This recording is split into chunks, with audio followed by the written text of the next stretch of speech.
नमस्ते, मैं हूं मयंक शर्मा। आज हमारे साथ मौजूद हैं मध्य प्रदेश की राजनीति के वह शख्सियत जो किसी पहचान के मोहताज नहीं है और जो दलित हो, पिछड़े हो या फिर मध्य प्रदेश में शोषित वर्गों की, वंचित वर्गों की प्रशस्त आवाज, जो मध्य प्रदेश में किसी की पहचान के मोहताज नहीं है, दामोदर सिंह यादव जी।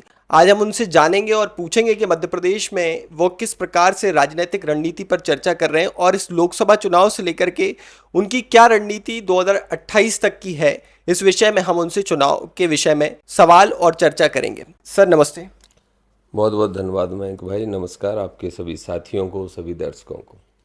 आपकी चर्चा थी कि आप गुना या ग्वालियर से लोकसभा चुनाव में फाइट करेंगे, परंतु आपने देखिए, इस समय मेरे सामने वैचारिक संकट है और वैचारिक संकट यह है कि ये बात सत्य है कि गुना मेरे लिए ज़्यादा उपयुक्त सीट थी, लेकिन चूंकि गुना में पहले से यादव सांसद थे और मेरे ही साथी हैं, मेरे भाई हैं, इस नाते मैं गुना उनको डिस्टर्ब करने के उद्देश्य से फिर मैंने जाना उचित नहीं समझा। इसलिए जब भाई चंद्रशेखर आज़ाद जी ने पूछा और मेरी बात हुई तो मैंने कहा फिर मैं ग्वालियर चुनाव लड़ूंगा। लेकिन कुछ ही दिन बाद पता चला कि ग्वालियर से भी ओबीसी का प्रत्याशी मैदान में आ गया। इसलिए परिस्थितियां, समीकरण ऐसे बने कि फिर मैंने चुनाव न लड़ने की बजाय संविधान की रक्षा करने वाले लोगों की मदद करना उचित समझा। आप ग्वालियर से कुशवाहा जी की मदद करेंगे? देखिए, कुशवाहा जी की मदद करने में भी वैचारिक संकट है। मैं पिछड़ा वर्ग की बात करता हूँ, न सिर्फ यादव समाज की, ओबीसी की, दलित की और वंचित वर्ग के, सामान्य वर्ग के भी जो वंचित लोग हैं उन सब की बात करता हूँ। लेकिन समस्या यहाँ दूसरी है। कुशवाहा जी भारतीय जनता पार्टी के प्रत्याशी है और प्रवीण पाठक कांग्रेस के प्रत्याशी है। निश्चित रूप से प्रवीण पाठक बहुत नौजवान और बहुत अच्छे व्यक्ति हैं, मैं उनको अच्छी तरह से जानता हूँ। लेकिन कुशवाहा जी कुशवाहा समाज के हैं, इस नाते वहाँ भी बड़ी वैचारिक मेरे साथ समस्या है। इसलिए अभी ग्वालियर पे मैंने कोई निर्णय नहीं लिया। इसका मतलब ये समझे कि आपका जो संगठन है वो ग्वालियर में अभी स्वतंत्र रूप से काम करने के लिए आपने छोड़ रखा? नहीं, किसी भी सीट पे जहाँ पे निर्णय नहीं लिया। तो आपने अभी देखा जो सरपंच लोग बैठे थे बाहर, मैंने उनसे कहा कि कुछ ही दिन में हम लोग निर्णय लेने वाले हैं, तो निश्चित रूप से 1-2 दिन के अंदर हम निर्णय करेंगे और उसके बाद हमारा संगठन ताकत से लगेगा। ग्वालियर, गुना, भिंड, दतिया, ये तीनों सीटें ऐसी हैं जहां हमारे संगठन के पास 50,000 से कम वोट किसी भी लोकसभा में नहीं है और चुनाव तीनों ही जगह बहुत संघर्ष के हैं। तो जिस तरफ हमारा संगठन झुकेगा वही जीतेगा। आज़ाद समाज पार्टी से आपका बहुत अच्छा संबंध रहा है। आज़ाद समाज पार्टी के राष्ट्रीय अध्यक्ष चंद्रशेखर आज़ाद जी नगीना लोकसभा क्षेत्र से फर्स्ट फेज में उनका चुनाव भी हो गया है। उनके चुनाव को लेकर के और अखिलेश यादव जी स्वयं चुनाव लड़ रहे हैं। इसके बाद राहुल और प्रियंका गांधी भी उत्तर प्रदेश से चुनाव लड़ सकते हैं। तो उसके विषय में आप और आपके संगठन की क्या विचार और क्या राय है? सबसे पहले तो आपके माध्यम से इस देश के करोड़ों लोगों तक ये बात जाएगी। मैं बहुत अग्रिम बधाई देता हूं भाई चंद्रशेखर आज़ाद जी को। मैंने कम से कम 20 पत्रकारों से और सैकड़ों लोगों से ये जानकारी की है। जिसकी हमें प्रतीक्षा थी वो होने जा रहा है। भाई चंद्रशेखर आज़ाद निश्चित रूप से वहां से सांसद बनने जा रहे हैं नगीना सीट से। वहां पे शोषित वंचित वर्ग के लोगों ने, चाहे वो किसी भी जाति का हो, उसने चंद्रशेखर आज़ाद जी को एक नई उम्मीद के रूप में वोट दिया है। और भाई चंद्रशेखर आज़ाद जब सदन में पहुंचेंगे तो मुझे पूरा विश्वास है, अगर उनको पिछड़ों ने भी साथ दे दिया तो वो व्यक्ति 5 साल के अंदर 100 सीटें लाने की क्षमता रखता है। और मैं उम्मीद करता हूं कि पिछड़े वर्ग को अगर वो ठीक से जोड़ पाए, जो कि वो प्रयास कर रहे हैं जोड़ने के लिए, तो भविष्य में बहुत बड़ी बात नहीं है कि चंद्रशेखर आज़ाद भारतीय जनता पार्टी के विपक्षी दलों के रूप में इस देश के सबसे बड़ा विपक्षी दल के रूप में बन के निकले और प्रधानमंत्री तक पहुंचे। ये भी कोई बहुत बड़ी बात नहीं है। तो मैं चंद्रशेखर आज़ाद जी को बहुत बहुत बधाई देता हूं।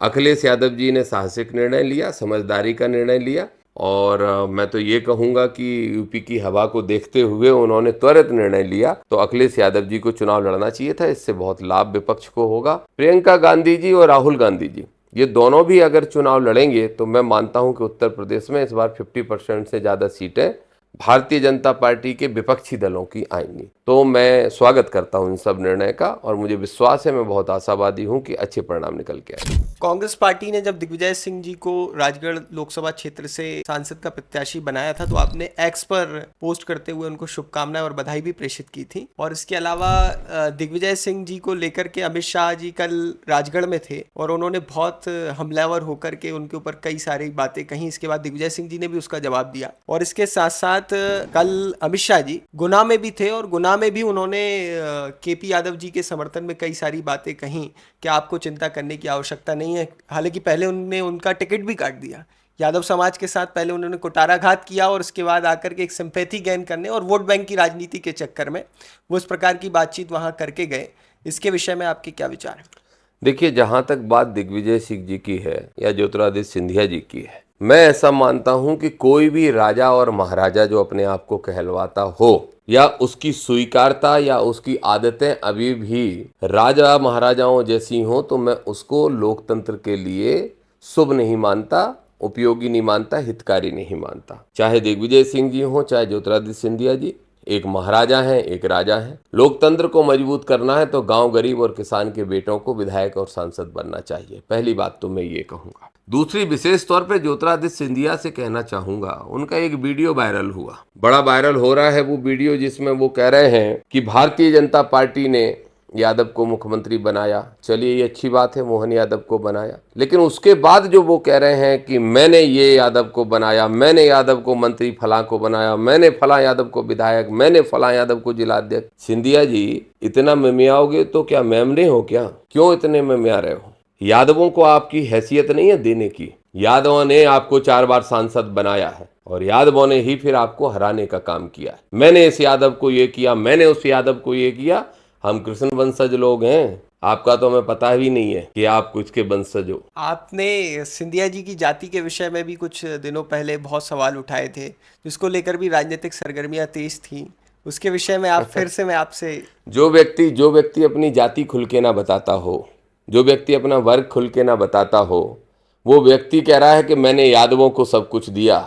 आपने यादवों को कुछ नहीं दिया, यादवों के आशीर्वाद से आप बने थे, और जब यादव आपसे नाराज हुआ तो आप चुनाव हार गए थे, और फिर यादव आपसे नाराज है क्योंकि केपी यादव जिसने आपको चुनाव हराया, उस केपी भाई का टिकट काटने का काम आपने कराया है आपकी पार्टी से। तो इसलिए मैं फिर कहना चाहूँगा, वैसे भी मैं महाराजा राजाओं का लोकतांत्रिक व्यवस्था में खिलाफियत करता हूँ, इसलिए मैं चाहता हूँ ऐसे लोगों को चुनाव हारना चाहिए।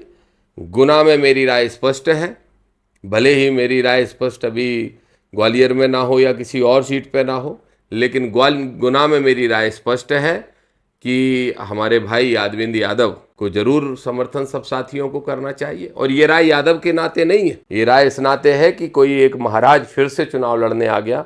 ऐसे महाराज और राजाओं को हारना चाहिए। फिर से कह रहा हूँ, महाराज और राजा सबको हारना चाहिए। वो अलग बात है। एक बात और स्पष्ट कर दूं, मुझे कम से कम 500 लोगों ने मैसेज किए होंगे, सैकड़ों फोन आए होंगे कि भाई साहब आप कब सभा करने आएंगे गुना शिवपुरी अशोकनगर। मैं तो आ जाता, लेकिन बड़ा संकट है। ये भारतीय जनता पार्टी को छोड़िए, कांग्रेस की और बुरी स्थिति है। जो लोग चुनाव लड़ रहे हैं वो दिग्विजय सिंह जी से डरते हैं। दिग्विजय सिंह के अगर कोई खिलाफियत बात करता है तो उस नेता से उसके संबंध दूर हो जाते हैं, वो रख नहीं पाते। पूछिए यादविंद यादव ने क्या मुझे आमंत्रित किया होता तो मैं जरूर आता, और जरूर आता, और सिंधिया के एक एक बात का जवाब दे पाता जो कि ये नहीं दे पाते या कोई और नहीं दे पाता। फिर भी मेरी शुभकामनाएं भी हैं, और निश्चित रूप से ज्योतिरादित्य सिंधिया को जो मैं का जो रस्सी जल गई पर बल नहीं गया, सिंधिया जी रस्सी जल गई बल नहीं गया, कोई बात नहीं, इस बार बल भी चला जाएगा। निश्चित रूप से गुना की जनता अच्छा परिणाम देगी। गुना की हम बात कर रहे हैं ज्योतिरादित्य सिंधिया जी की, उनका पूरा परिवार वहाँ गुना में प्रचार करने के लिए लगा हुआ है, और उनकी धर्मपत्नी का भी आज एक वीडियो सामने आया है जिसमें वो महिलाओं से बदतमीजी से बात करती नजर आ रही हैं। कह रही हैं आप आपका काम जानिए, मैं आपका पूरा काम थोड़ी ना कराऊंगी। एक जनप्रतिनिधि को आपको क्या लगता है, इस प्रकार की अशोभनीय भाषा का उपयोग करना शोभा देता है या नहीं? देखिए, मुखौटा पहन के कोई कितने दिन रह सकता है? किलों महलों में राजा और रानियों की तरह रहने वाले लोग जनता में कितनी देर तक नाटक कर सकते हैं? मैंने ज्योतिरादित्य सिंधिया के बेटे को देखा, जूते पहन के खाना खा रहा है, और जिस दिन खाना खा लेते हैं गरीब आदिवासी के किसान के घर पे, उस दिन पूरी न्यूज़ बना दी जाती है गोदी मीडिया के द्वारा। जूते पहन के खाना खा रहा है। उनकी पत्नी का मैंने भी वीडियो अभी देखा। ज्योतिरादित्य सिंधिया जी हमारे भाई जैसे हैं, और मैं हमेशा उनसे भाई साहब ही कहता था, तो मैं भाभी जी को भी सलाह दूंगा कि इस तरह की बात नहीं करना चाहिए। किस बात से परेशान है? क्या मोदी जी की तरह आप भी परेशान हो गए? जैसे मोदी जी के फर्स्ट राउंड के बाद भाषा बदली है, क्या आपकी भी भाषा बदल गई है? ये तो उनको जवाब देना चाहिए। और उनका पूरा परिवार सिर्फ चुनाव में ही दिखाई देता है। चुनाव के बाद से उस परिवार का कोई लेन देन, कोई नाता वहां से नहीं रहता। सारे रिश्ते नाते वो चुनाव में ही याद दिलाते हैं। लेकिन इस बार फिर से परिणाम वही आएंगे जो परिणाम उन्होंने पिछली बार झेले थे। लोकसभा का चुनाव के लगातार मतदान जारी हैं। 2 चरणों के मतदान भी हो चुके हैं। फर्स्ट फेज और सेकंड फेज में देखा गया है कि मतदान का प्रतिशत लगातार घटा है और कई न्यूज़ चैनल और कई एजेंसीज के आंकड़े भी इस तरफ इशारा कर रहे हैं कि भारतीय जनता पार्टी की स्थिति, जैसे कि वो लोग कह रहे थे कि अब की बार 400 पार, फिर एक बार मोदी सरकार, इतने अच्छे परिदृश्य वहाँ पर नज़र नहीं आ रहे हैं। और आपने स्वयं अपने ट्विटर पे भी एक वीडियो पोस्ट किया था जिसमें आपने बताया था कि लगातार एक फेसबुक लाइव से भी हमने अभी में डेटा आपका देखा कि आपने किस प्रकार से अब की बार 400 पार से भाजपा करना चाहती है लोकतंत्र पर प्रहार। कई भारतीय जनता पार्टी के नेताओं ने इस प्रकार की बयानबाजी, उत्तर प्रदेश हो या देश के विभिन्न राज्यों की हम बात करें तो कई नेता इस प्रकार से कह रहे हैं कि हम 400 सीटें ले आएंगे तो हम देश का संविधान परिवर्तित कर देंगे। और संविधान की जो मूल भावना है जिसको लेकर के आप और आपका संगठन पूरे ताकत के साथ पूरे मध्य प्रदेश के भीतर लड़ाई लड़ने का काम करता है, उसके ऊपर कुटाराघात करने की बात जिस प्रकार से भारतीय जनता पार्टी कर रही है उस पर आपने प्रमुखता से बात रखी थी। तो अब हम चाहते हैं कि आप उसके विषय में भी कुछ। देखिए, ज्योति मिर्धा जो राजस्थान से चुनाव लड़ रही हैं, लल्लू सिंह जो अयोध्या से चुनाव लड़ रहे हैं, अरुण गोविल जो मेरठ से चुनाव लड़ रहे हैं, और भी अनंत हेगड़े सहित बहुत सारे, उनके बहुत सारे प्रत्याशियों ने ये कहा कि हम सरकार तो 272 में बना लेंगे, लेकिन संविधान के अंदर जो आवश्यक परिवर्तन हम करना चाहते हैं उसके लिए मोदी जी को 400 पार जाना है। तो इसलिए जनता ने तय कर लिया है, दलित शोषित वंचित लोगों ने तय कर लिया है, पिछड़े वर्ग के लोगों ने तय कर लिया है, अल्पसंख्यकों ने तय कर लिया है कि संविधान को आंच तो नहीं आने देंगे। और संविधान को आंच नहीं आने देंगे तो निश्चित रूप से वो 400 पार तो नहीं, और मैं राहुल गांधी जी की बात से भी इत्तेफाक नहीं रखता कि वो 150 से नीचे जा रहे हैं, लेकिन वो 225 से ऊपर नहीं जा सकते जैसी स्थितियां बनी हैं। और इस बार की जो सरकार बनेगी, जो कि इस देश के हित में भी है, वो मिली जुली सरकार बनेगी। बैलेंस होना बहुत जरूरी है, बैलेंस होगा। संविधान को हम आंच नहीं आने देंगे। जब ये पूरे पावर में थे और जब आरएसएस ने कहा था कि हम आरक्षण की पुनर्समीक्षा करने की आवश्यकता है, तब हमने 20-20 हजार की रैलियां की थी। कुछ भी जरूरत पड़ेगी वो लड़ाई लड़ेंगे, लेकिन बाबा साहब का संविधान जो हर गांव, गरीब, किसान, दलित, वंचित, शोषित और सामान्य वर्ग के भी गरीब लोगों को हक देने का काम करता है, आवाज देने का काम करता है, अधिकार देने का काम करता है, उसको किसी कीमत पर नहीं छेड़ने देंगे। आपने गुना की स्थिति स्पष्ट की कि हाँ, आप और आपका संगठन और आपकी जैसी विचारधारा रखने वाले लोगों से आपने हमारे चैनल के माध्यम से निवेदन किया है कि आप यादवेंद्र सिंह यादव जी का समर्थन कीजिएगा। लेकिन जैसे कि आपके ग्वालियर चंबल संभाग में जहाँ पर आपका प्रभुत्व और प्रभाव बहुत अधिक है, वहाँ पर 4 सीटें आती हैं, ग्वालियर, भिंड दतिया जो आपकी घर की सीट है, इसके अलावा मुरैना। तो इन चारों सीटों में से एक तो आपने स्पष्ट कर दी गुना की, लेकिन 3 सीटों को लेकर के आपकी और आपकी संगठन की क्या राय? देखिए, सबसे पहले तो मैं मुरैना के अपने सभी साथियों को बोल चुका हूँ, और मुरैना और जहाँ जहाँ के प्रत्याशियों के मेरे पास फ़ोन आ रहे हैं, उन प्रत्याशियों के आग्रह के आधार पर मैंने अपने संगठन के लोगों से और अपनी विचारधारा के आधार पर कहा है कि काम करें। मुरैना में निश्चित रूप से नीटू सिकरवार मेरे छोटे भाई जैसे हैं, क्योंकि वो सतीश सिकरवार जी के छोटे भाई हैं, बिंदा चाचा भी हैं और सिकरवार जी, उस नाते वो हमारे परिवार के ही सदस्य हैं।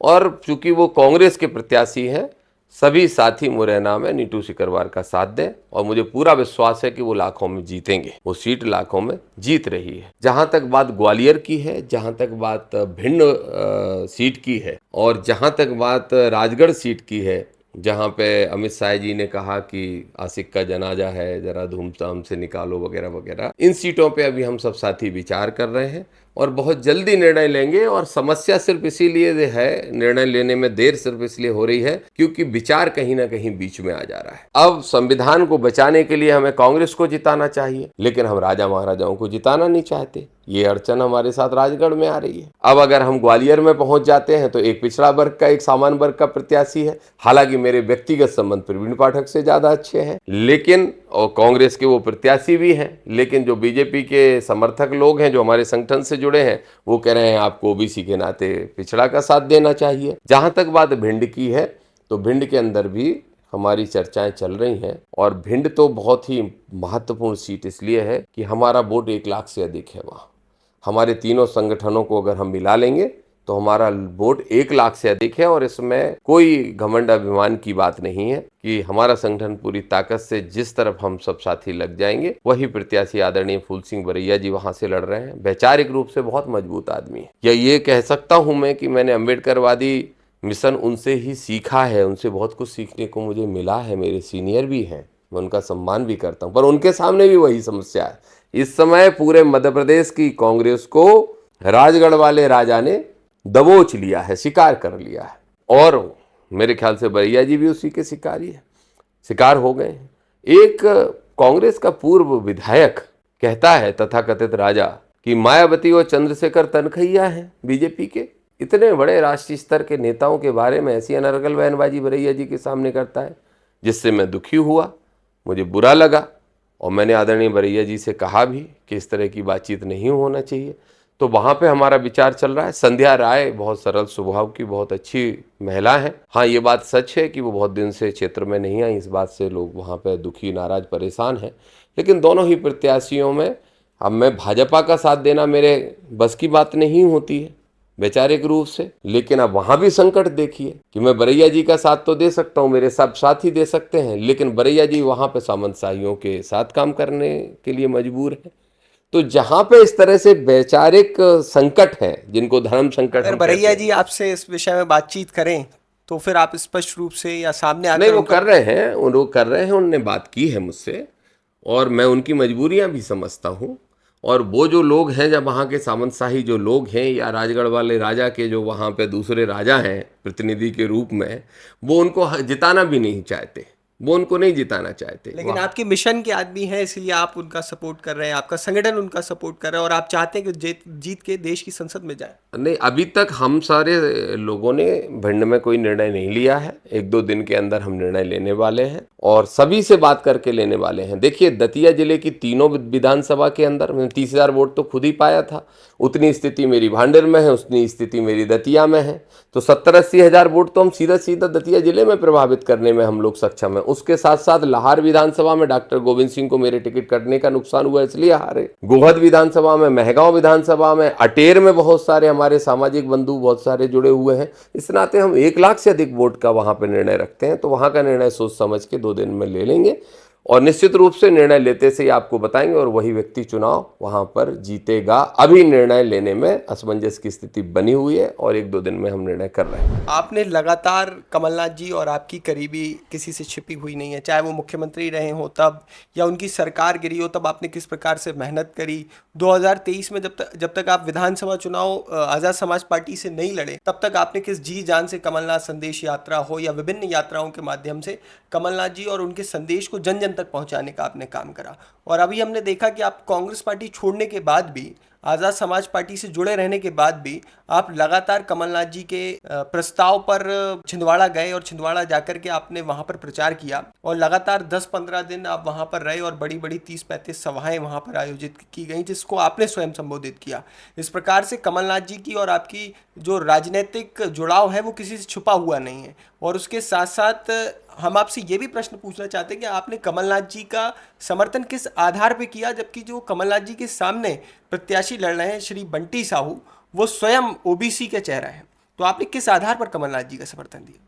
ये सवाल बहुत कठिन है, लेकिन इसका जवाब दे सकता हूं मैं और दूंगा भी। देखिए, कमलनाथ जी अच्छे इंसान हैं। पहले मैं इस सवाल का जवाब दे रहा हूं कि मेरे उनके ताल्लुकात अभी तक खराब क्यों नहीं हुए। कमलनाथ जी बहुत अच्छे इंसान हैं और कमलनाथ जी अच्छे इंसान हैं और अच्छे इंसान को राजनीति में बड़े मुश्किल से आते हैं, नहीं तो खुरापाती लोग राजनीति में बहुत रहते हैं, जैसे उन्हीं के एक मित्र हैं राजगढ़ वाले। तो कमलनाथ जी का अच्छे इंसान के नाते मुझे लगा कि वो संकट में है और हम रिश्ता निभाने वाले लोग हैं, हम कृष्ण वंशज लोग हैं। और कृष्ण वंशज जो लोग होते हैं, भगवान श्री कृष्ण ने हमें ये सिखाया है, उनको देख के हमने ये सीखा है कि वो अपने मामा का भी वध कर सकते हैं अन्याय करने वाले का, और अपने मित्र गरीब सुदामा का भी साथ दे सकते हैं। तो हमने ये सब देखा है। कमलनाथ जी जब संकट में थे, सुदामा जी जैसे संकट में थे, तो भगवान श्री कृष्ण ने साथ दिया था। ऐसे मैंने माननीय कमलनाथ जी का जैसे ही आग्रह आया, मैंने उसको स्वीकार किया और वहां में प्रचार करने गया और निश्चित रूप से बहुत बड़ी सफलता मिली। मैं ऐसा मानता हूं कि हम लोगों ने जो वहां पे 30-40 बड़ी बड़ी सभाएं की, उससे माहौल एकदम से परिवर्तित हुआ। और चूंकि वहां पे यादव जाति का भी 2.5 से 3 लाख वोट है, तो बहुत बड़ा असर उसमें पड़ा।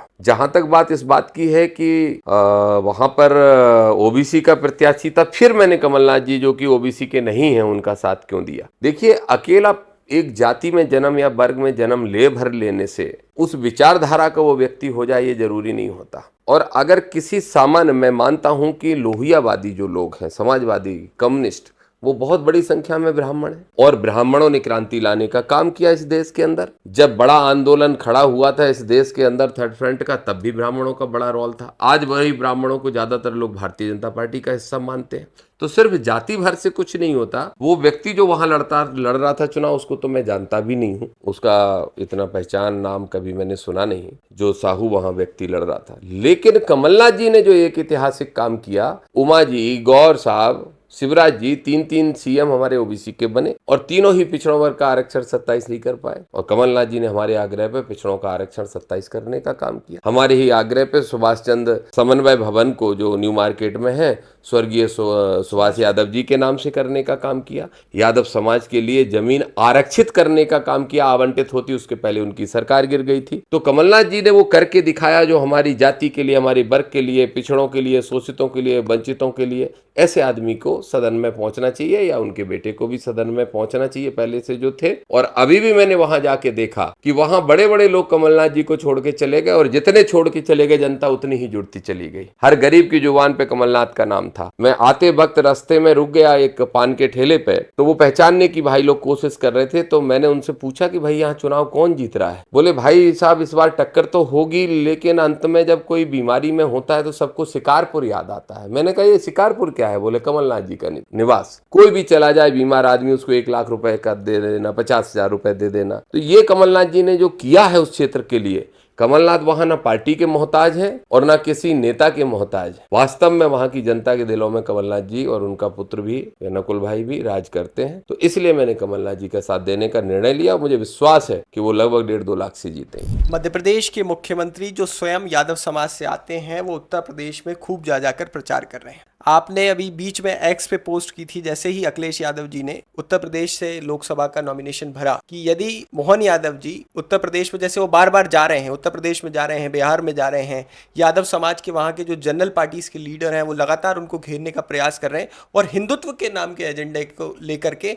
वहाँ पर जा रहे हैं और यादव समाज के वोट बैंक को बीजेपी में शिफ्ट करने का प्रयास कर रहे हैं, जो बीजेपी की रणनीति भी रही होगी कहीं ना कहीं जब उनको मुख्यमंत्री बनाया गया होगा। तो आपने चेतावनी भी दी कि अगर अखिलेश यादव के विरोध में मोहन यादव मध्य प्रदेश के मुख्यमंत्री अगर उत्तर प्रदेश में प्रचार करने जाएंगे तो आप उनका विरोध करें। देखिए, मैंने ये सुझाव दिया मोहन जी को। एक तो अखिलेश जी को बधाई दी, धन्यवाद दिया कि आपने सही निर्णय लिया कि आप खुद स्वयं चुनाव लड़ रहे हैं। दूसरा, मैंने मोहन जी को ये सुझाव दिया उसी के साथ साथ कि मोहन जी आप किसी भी कीमत पे अब वो गलती ना करें जो आप पहले गए थे वहां पे अखिलेश यादव को नुकसान पहुंचाने के लिए। अगर आप अब वहां पर जाके अखिलेश यादव जी के खिलाफ प्रचार करते हैं, जो कि आपकी पार्टी प्रयास करेगी, तो निश्चित रूप से आपकी छवि यादव विरोधी, समाज विरोधी बनेगी। वहां तो आपके जाने से एक वोट को डिस्टर्ब नहीं होने वाला, आप चाहे 10 बार जाने का काम करिए, लेकिन मध्य प्रदेश का यादव भी आपसे इस बात से नाराज और खफा हो जाएगा।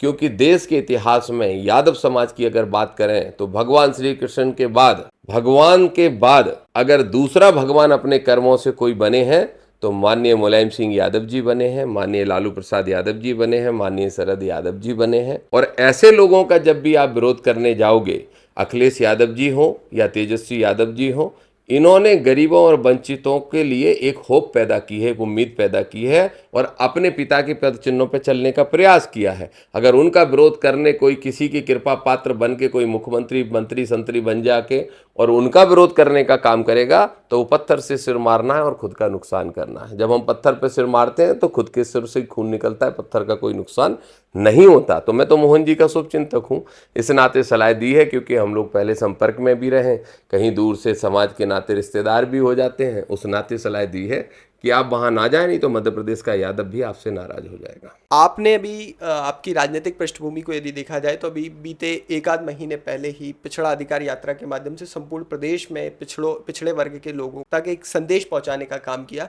जिसके माध्यम से आपने 4-5 मांगों को लेकर के उनके बीच जाने का काम करा, जिसमें एक जातिगत जनगणना बहुत बड़ा मुद्दा था। आप जिस प्रकार से बात कर रहे हैं भारतीय जनता पार्टी की तुलना में कांग्रेस के प्रति जितने सॉफ्ट नजर आ रहे हैं, क्या उसके पीछे ये वजह है कि इंडिया अलायंस ने अपने मैनिफेस्टो में इस बात का जिक्र किया है कि यदि हम उनकी सरकार बनती है तो वो जातिगत जनगणना कराएंगे और उसके आधार पर वो रिजर्वेशन देने का काम करें? निश्चित रूप से राहुल गांधी जी जिस तरह की बात कर रहे हैं जो विश्वास दिलाने का प्रयास कर रहे हैं, वही मांगे तो हमारी हैं। और वही मांगे हमारी हैं तो अगर कोई राष्ट्रीय स्तर का नेता ये बात करता है, उसकी पार्टी ये बात करती है, तो अपने आप उसके लिए हमारा मन बनता है कि ऐसे आदमी की सरकार बनना चाहिए, खासतौर पर तब तक जब तक हमारा कोई राजनीतिक दल पूरी ताकत से चुनाव नहीं लड़ रहा हो। तो इसलिए हम कांग्रेस के लिए सॉफ्ट हैं और हम चाहते हैं कि कांग्रेस जीते, लेकिन कुछ सीटों पे कुछ धर्म संकट, वैचारिक संकट है, जैसा मैंने आपको बताया, ग्वालियर हो गया, राजगढ़ हो गया, भिंड हो गया, उसके लिए हम फिर से विचार करके निर्णय करेंगे। 2023 के विधानसभा चुनाव में आपने आज़ाद समाज पार्टी से चुनाव लड़ा, आज़ाद समाज पार्टी आपने ज्वाइन की, इसके बाद अपना एक आपका स्वयं का स्वतंत्र संगठन अभी आप जैसे चला रहे हैं, लेकिन इसके बाद आपकी राजनीतिक यात्रा क्या होगी?